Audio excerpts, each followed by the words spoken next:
When most people think of the historic Spartans, they think of Frank Miller's 300, in which bare-chested Spartans hold off the advance of endless hordes of Persians.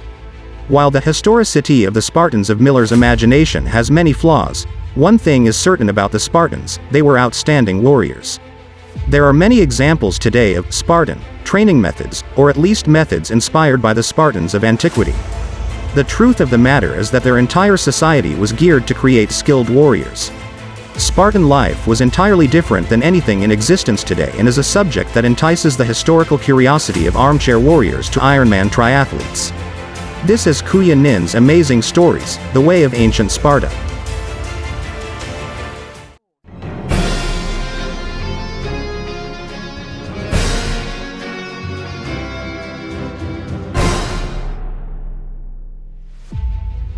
Structure of Spartan society. Sparta, sometimes Lacedaemon, was a city-state in southern Greece in the region of Laconia. The story of the Spartans as history knows them begins with Lycurgus, a semi-mythical figure who in the 7th century BC. He instituted a new constitution for the city-state in order to bring order out of a period of unspecified chaos. Lycurgus brought to Sparta a militant society divided into 3 classes. First were the Spartans, who were full citizens with full rights. The second class was the Persians, who were neither citizens nor slaves but worked as craftsmen and traders. The third class was the Helots, a slave class of conquered peoples that outnumbered the Spartans 7-1. They farmed and did all the other manual labor that the Spartan citizens did not want to do. Fear of a Helot revolt was one of the main reasons why Sparta had a society that became so militant. It was geared for the violent oppression of the Helots.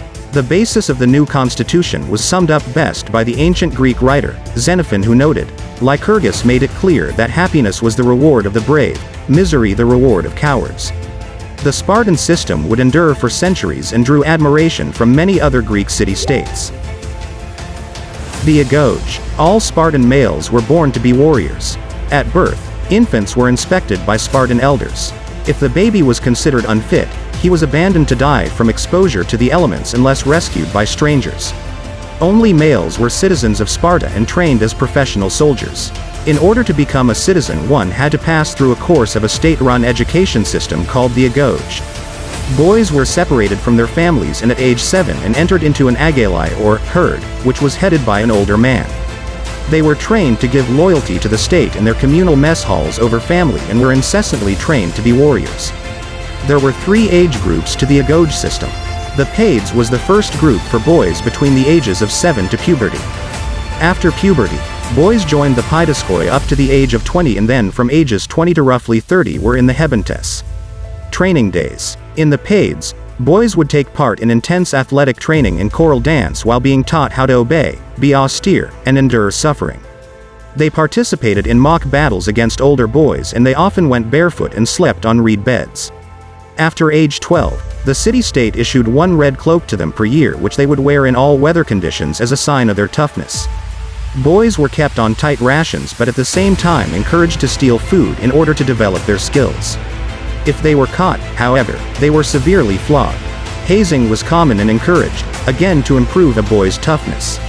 Upon puberty, boys entered the paidoskoi under the apprenticeship of an elder warrior with whom some developed a sexual relationship. This was seen as a means to further develop the military bonds of the state and to pass on knowledge. At this age, too, did they become reserve soldiers for Sparta. Some of these young men would be tasked to purposefully hunt down and kill helots for breaking rules or some other minor infraction, such as being too smart. At 20, young Spartan men entered the last stage of their education, the hebentes. The physical training was more or less complete. Curiously, the Spartan government thought it best if men married after this training at age 30 and women at 20. If a couple married earlier, they would live apart until the man no longer needed to live in the barracks. Spartan women. Spartan women enjoyed relatively great freedom when compared to other ancient Greek city-states. While they were not citizens, they could own property, were educated, and competed in athletic competitions. The reason for this freedom may be twofold. First, the helots essentially did all the women's work in the household, leaving Spartan women time for other ventures. Second, Spartan women did not marry until relatively late, and males were effectively separated from them in the agoge.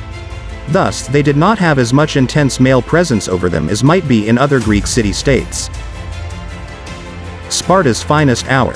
Sparta's greatest moment of fame came at the Battle of Thermopylae in 480 BC, in which the Spartan king Leonidas held a rearguard against a massive army of King Xerxes of Persia. There are a few famous Spartan quips during this battle, including when a soldier complains that there will be so many arrows of the Persians it would blot out the sun. Leonidas reportedly said, "Good news. Then we shall fight in the shade." Even though the 300 Spartans who defended Thermopylae perished, they won eternal fame among Greeks and the world. In fact, many philosophers and writers from the ancient world until the Renaissance admired the Spartan system. Pinnacle and decline. After the war with Persia, Sparta went to war with its chief rival Athens during the Peloponnesian War from 431 to 404 BC. Sparta emerged as the victor and became the dominant power in Greece. But it was short-lived. In 371 BC they were defeated by the Thebans at the Battle of Leuctra. This battle killed a number of Spartans who, as a percentage of the population of the city-state, were very small. The next year, the Thebans invaded and liberated a large number of the Helots. Sparta never recovered. Centuries later, by the time of the Roman Empire, Sparta had become a tourist attraction where watching boys being flogged and thus showing off their Spartan endurance was apparently a main attraction.